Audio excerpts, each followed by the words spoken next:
The British royal family is defined by a singular, unshakable doctrine. Never complain, never explain. It is a mantra of stoic silence that has preserved the monarchy through centuries of scandal, war, and social upheaval. But tonight, that silence has allegedly been shattered by the one person known for her absolute discipline and refusal to play media games, the Princess Royal Anne.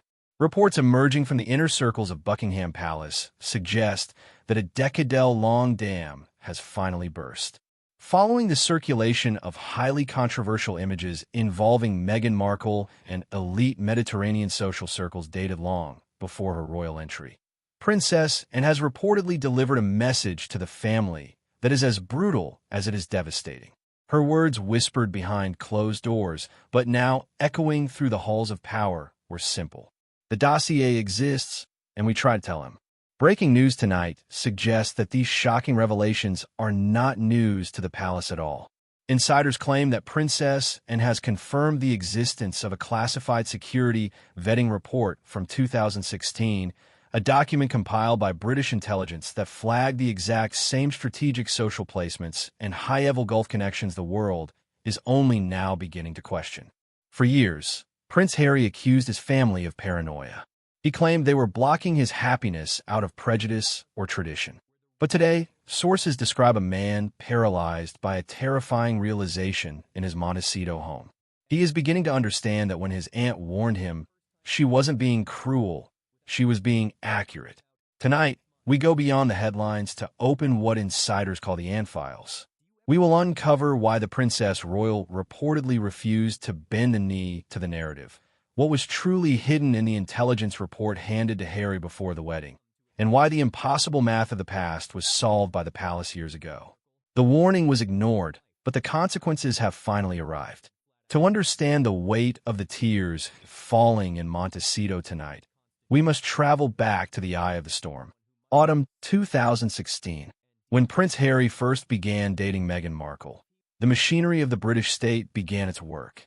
Standard royal protocol dictates what is known as a Level 3 vetting by palace security officers for any commoner entering the direct line of succession's inner circle. Normally, this is a mundane formality, a routine check for outstanding debts, legal troubles, or criminal records. But with Meghan, sources suggest the vetting process triggered red alarms deep within the intelligence community almost immediately. The intelligence gathered didn't just show a charming Hollywood actress. It allegedly revealed a glaring contradiction that no amount of public relations could explain away. Princess Anne, known for her non-nonsense approach and her deep, quiet ties to the UK security establishment, was reportedly the first senior royal to read the full file. What she saw was a timeline that defied logic. Between 2008 and 2012, Meghan Markle publicly described herself as a struggling actress, barely surviving the brutal economics of Hollywood. Her documented income came from minor acting roles, brief television appearances, and freelance calligraphy. Yet the surveillance data and travel logs in the dossier told a completely different story. The report allegedly placed this struggling actress on yachts worth tens of millions of dollars attending exclusive gatherings in Monaco Street tropes and Middle East events that cost more per night than most working actors earn in a year. Princess Anne looked at what analysts call the impossible math and asked the one question Harry refused to ask. Who paid? In the world of high-level security, there is no such thing as a free lunch, and there is certainly no such thing as a free Mediterranean cruise on a billionaire super yacht. And knew that struggling actresses do not casually float through elite international power spaces without significant financial backing. The dossier suggested that someone had covered the travel, someone had provided the access, and someone had facilitated her presence in rooms where the world's most powerful men conduct business. To the intelligence community, unexplained wealth or unexplained access is the single biggest indicator of security compromise.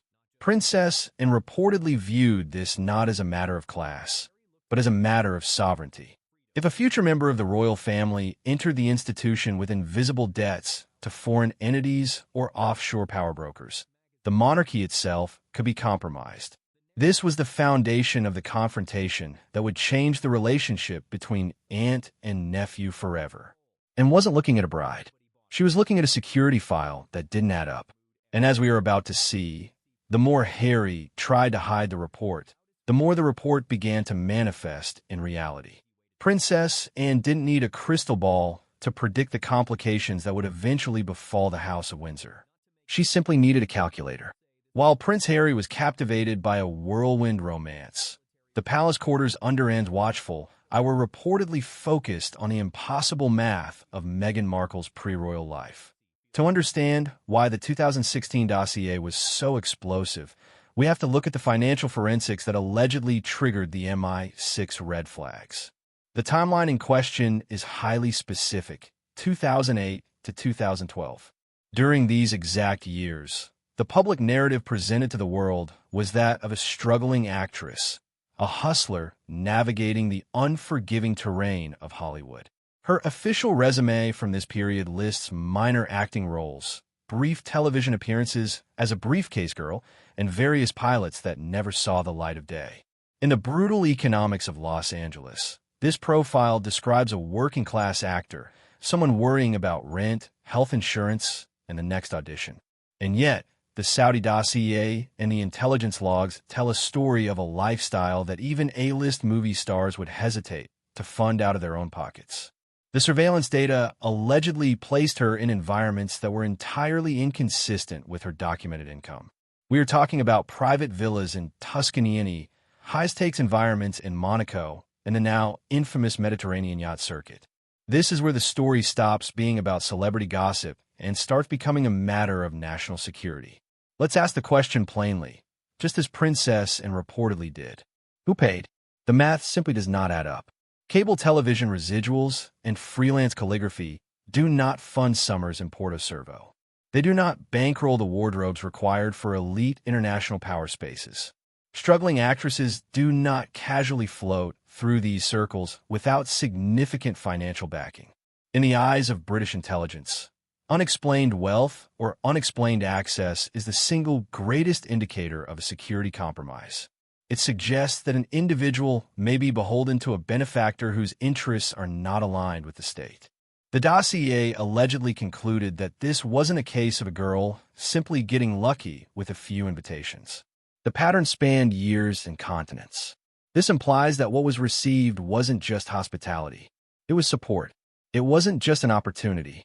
It was an investment.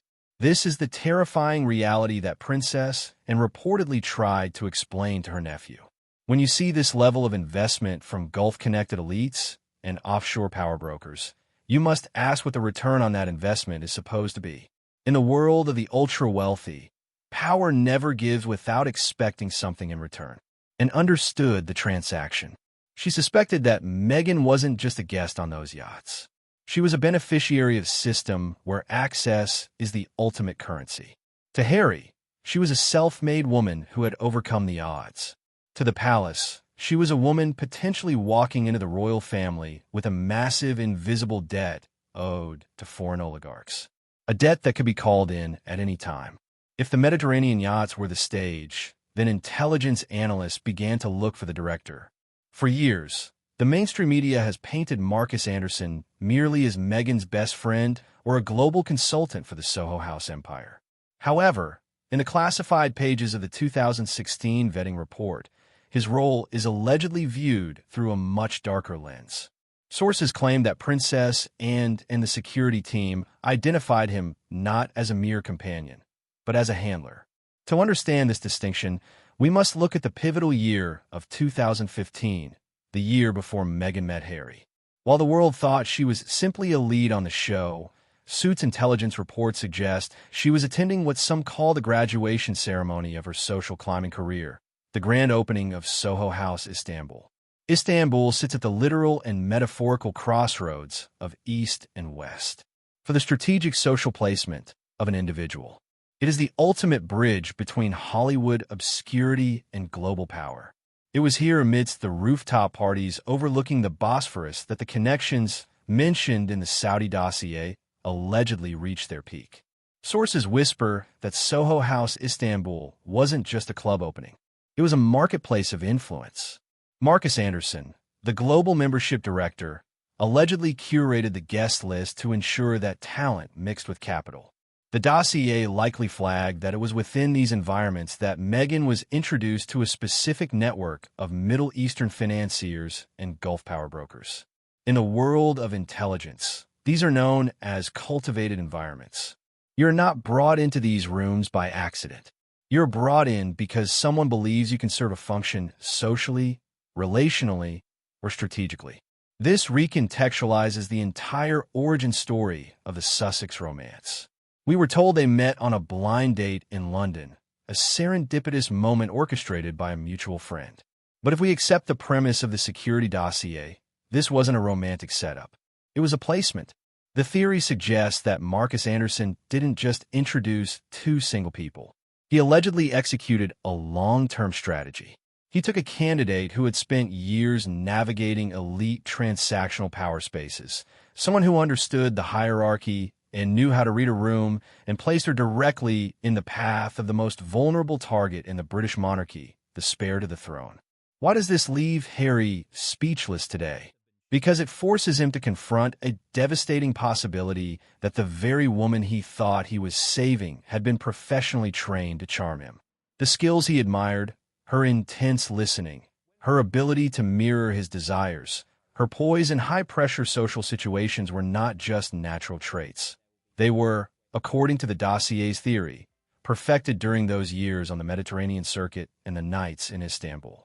Princess and reportedly tried to warn Harry that Marcus Anderson was the bridge between a world of paid influence and the sanctity of the royal family. She warned him that bringing someone with these deep transactional ties into the heart of the monarchy was a ticking time bomb. To Harry, it was a fairy tale.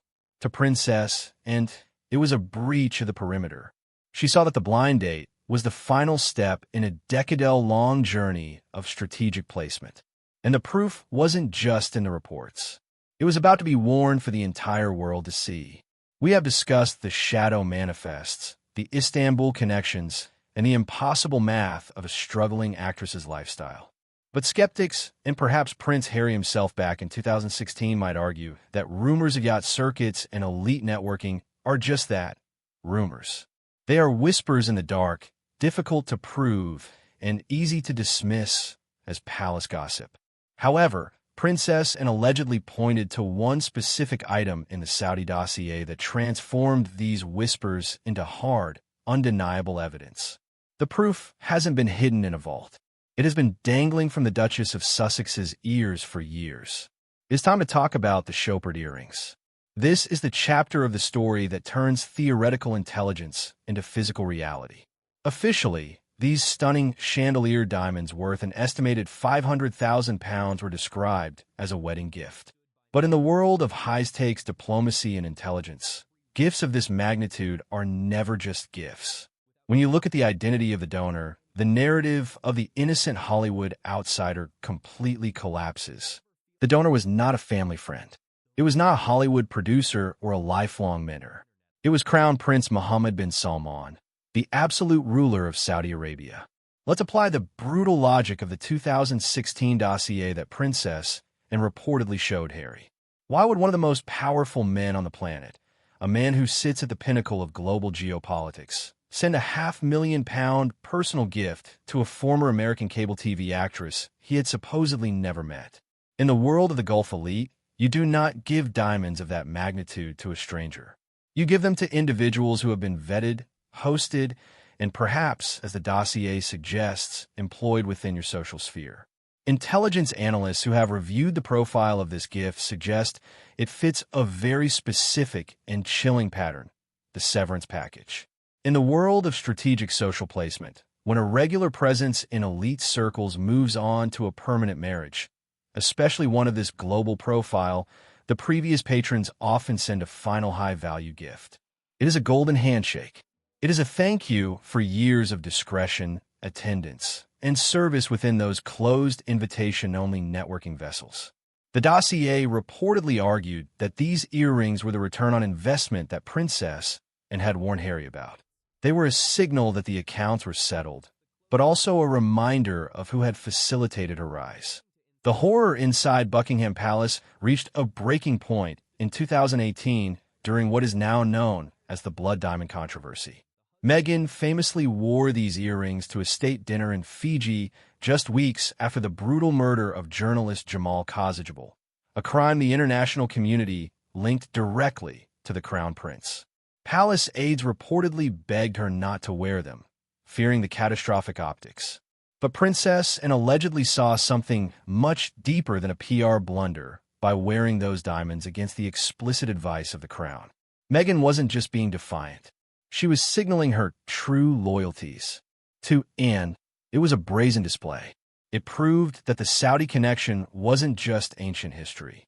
It was an active physical allegiance that Meghan was willing to flaunt on the world stage while holding the hand of a British prince.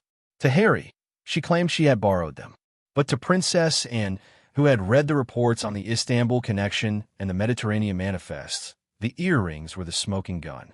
They were the undeniable link between the struggling actress of 2012 and the Duchess of 2018. They proved that the network didn't vanish when she met Harry. It followed her into the palace. And as Harry reportedly stares at the evidence today, he has to reconcile the wife, who claimed to be a humanitarian feminist, with the woman who wore the diamonds of a regime that his own family's intelligence services had warned him about. The tension between Princess Anne and Prince Harry didn't manifest as a public spat.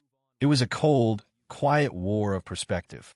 This brings us to the confrontation that reportedly broke the relationship between aunt and nephew forever. A meeting that took place far from the cameras, likely at Anne's private estate, Gatcombe Park. Princess Anne did not sit Harry down to discuss etiquette, fashion, or royal protocol. She did not approach the situation with the prejudice Harry would later claim in his memoir, Spare.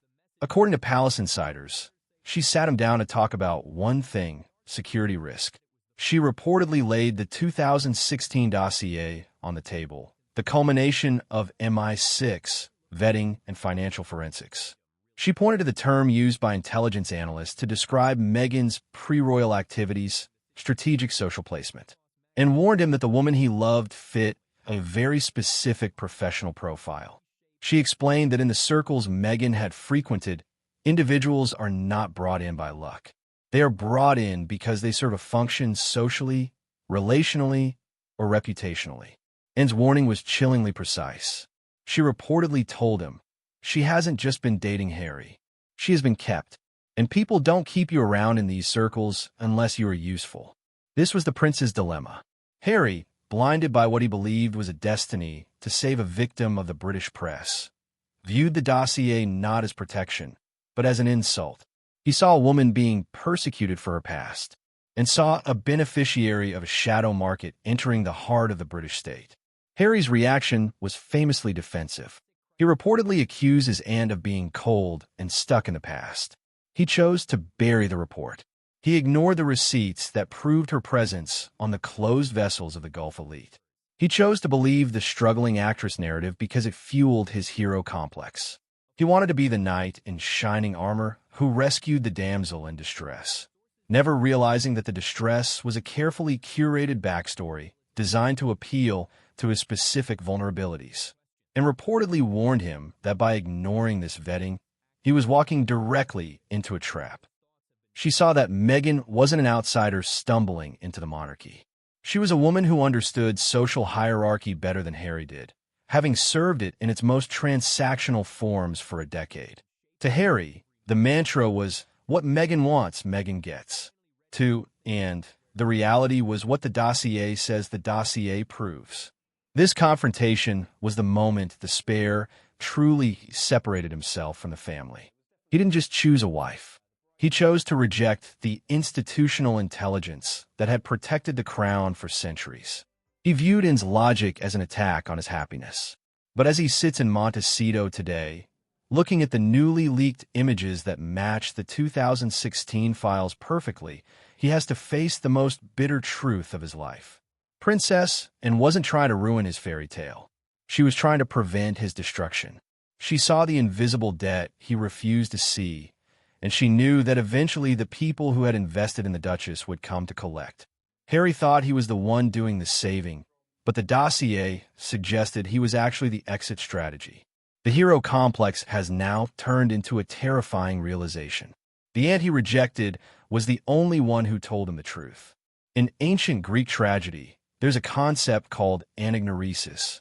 It is the critical moment of discovery, the exact second a character realizes the horrifying truth about their own life and the choices that led them to disaster. For Prince Harry, isolated in the sprawling silence of his Montecito mansion, that moment is reportedly happening right now. To understand the depth of this wound, we must deconstruct Harry's psychology. For the last decade, Harry has built his entire identity around a single powerful narrative, the hero complex. He believed his wife was a victim, a naive, self-made woman thrown to the British wolves, unprepared for the rigidity of the palace and the cruelty of the press. He believed it was his divine duty to save her. Just as he felt he couldn't save his mother, he gave up his military titles, his birthright, and his family to be her knight in shining armor. But the confirmation of the 2016 dossier destroys that narrative completely. The realization is reportedly paralyzing. Meghan Markle didn't need saving. She was never the naive outsider she portrayed herself to be. If the intelligence reports are accurate, while Harry was worrying about her learning how to curtsy, Meghan had already spent years navigating social hierarchies far more dangerous and complex than Buckingham Palace. If she could navigate the high-stakes transactional world of Mediterranean super yachts and Gulf power brokers, dealing with a royal tea party was child's play. Harry is now forced to confront the sickening possibility that her naivety was a performance, and he was the only person in the room who didn't know it was an act. This realization forces him to look back at Princess and with an agonizing new clarity. He remembers the warnings at Gatcombe Park. He remembers her pointing to the strategic social placement data. At the time, he called her prejudiced.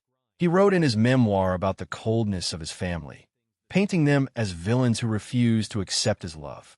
But today, as he looks at the undeniable timeline of the Mediterranean yacht nights, he has to swallow the bitterest pill of all. And was right. She wasn't trying to ruin his life. She was trying to prevent him from being the mark in a global confidence game. The silence coming from the Sussex camp today speaks volumes. Usually, when the couple feels attacked, their legal team is unleashed within hours. Statements are issued and sources close to the couple flood the media. But this time, there is a deafening radio silence.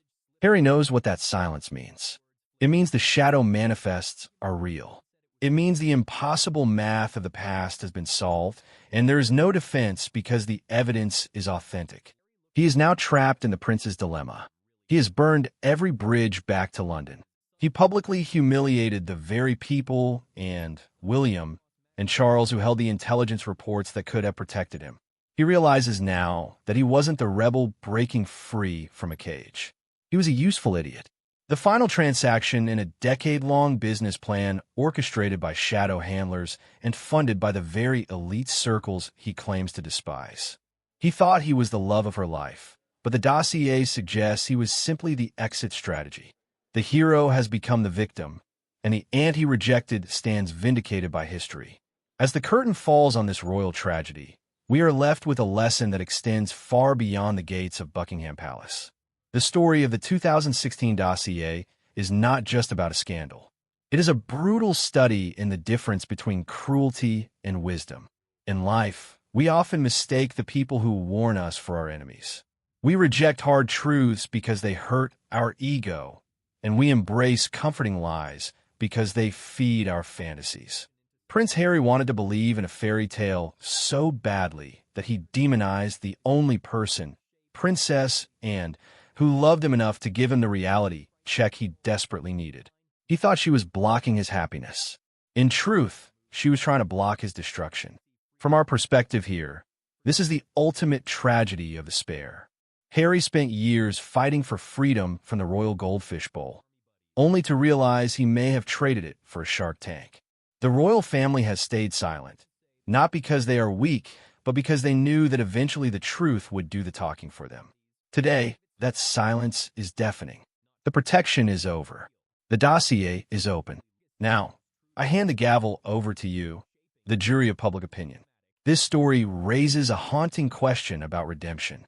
Can a bridge burned this badly ever be rebuilt? Does Prince Harry owe Princess a public apology for ignoring the warnings that could have saved him? Cast your vote in the comments below. Type sorry, and if you believe Harry needs to beg for forgiveness. Type too late if you think the betrayal of the family's trust is unforgivable. If you appreciate us digging into the files and the forensics that the mainstream media is often too hesitant to touch, please hit the like button and subscribe. The warning was ignored in 2016, but the lesson will last a lifetime. Thank you for joining us on this investigation. We will see you in the next briefing.